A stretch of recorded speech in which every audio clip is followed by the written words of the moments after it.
Ipinasara ng Department of Migrant Workers ang isang recruitment agency na nabistong nag-aalok ng trabaho abroad kahit na wala naman itong mga active job orders sa ibang bansa. Damay din ang kakuntsaba umanong travel agency. Nakatutok si JP Soriano.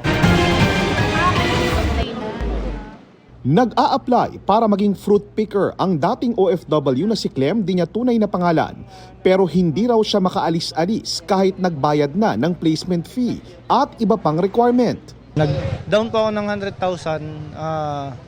100,000 para sa processing fee raw po nila. Hanggang ngayon, di na po ako nakaalis. Lagi kaming nare-refuse sa Poland Embassy po.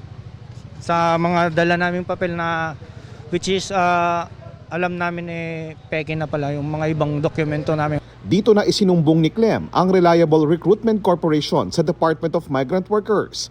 Sa pakikipag-ugnayan ng DMW sa Manila Police, natuklasang kumukuha ng mga aplikante ang Reliable Recruitment Corporation pero ang inaalok na trabaho wala pala umanong aktibong job orders. Nakasaad sa batas na para makapag-recruit kailangang may active job orders na makikita sa database ng DMW. Nang puntahan ang recruitment agency sa Ermita, Manila, walang mga staff sa loob. Agad na itong pinaskilan ng closure order ng DMW. Lumabas din sa investigasyon na may kakuntsaba umano itong travel agency. Kasi conduit sila nung recruitment agency na registered, ang nangyayari, dun sila nagse-seminar, tapos dito naman sila nagpa-process sa travel agency. Ito yung modus na ginagawa ng ating dalawang agencies. Sa isang operasyon, nagpanggap na aplikante ang isang police asset at nagpunta sa Raven Air Travel Tours and Consultancy. Siningil daw siya ng down payment na 70,000 pesos para maproseso raw ang kanyang application. Hindi ko inabot nila sa akin eh. Siya yung tumanggap ng pera. Passport nino ito. Aplikante. So marami kayong passport dito.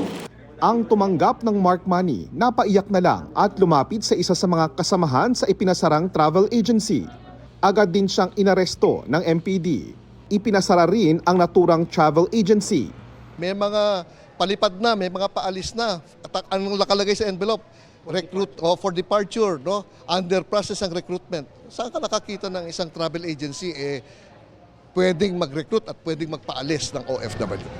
Ilang beses naming sinubukang kunin ang panig ng Reliable Recruitment Corporation at Raven Air Travel Tours and Consultancy pero wala raw maaaring magsalita sa kanila kaya iniwan namin ang aming contact number at email. Para kay Clem, masaya raw siyang wala nang maloloko pero Sinanla ko po yung lupa kung kinatitirikan ng aming bahay po para lang po mag-process sana sa naloko na po wala na po tayong magagawa. Bahala na po yung nasa itaas na magbigay ng sa kanila po, kaparasan po. Para sa GMA Integrated News, JP Soriano, nakatutok 24 oras.